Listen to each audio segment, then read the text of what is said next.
Forcément avec la sortie de Far Cry 5, on a repensé au moment qu'on a passé sur les précédents opus, qu'ils soient bons ou mauvais. Et c'est aussi l'occasion de classer les meilleurs moments passés en excluant le 5, parce qu'il vient de sortir et que ça serait un peu injuste de le balancer direct dans l'arène. Far Cry 2 clairement le plus mauvais des Far Cry.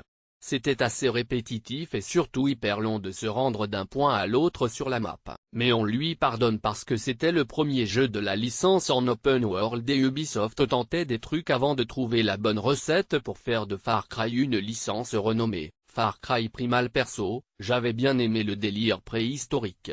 Ça changeait complètement après le 3 et le 4, ça faisait d'avoir un décor totalement inédit. Mais il faut avouer qu'à part les mécaniques de gameplay, on était loin de Far Cry, et je suis obligé de le placer ici parce que j'ai parfois l'impression d'être le seul à l'apprécier. Surtout que la plupart des joueurs n'ont jamais touché au jeu tellement il est passé inaperçu au moment de sa sortie.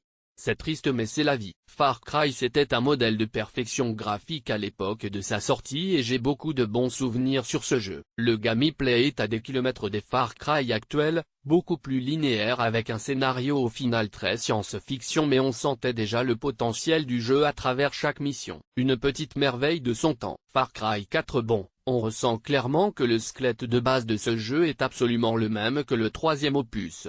Et même si certains ont crié au copier/collé, se balader dans l'Himalaya était quand même vachement cool, surtout à dos d'éléphant. C'était beau et on n'a pas souvent l'occasion de se balader dans ce coin-là en JV.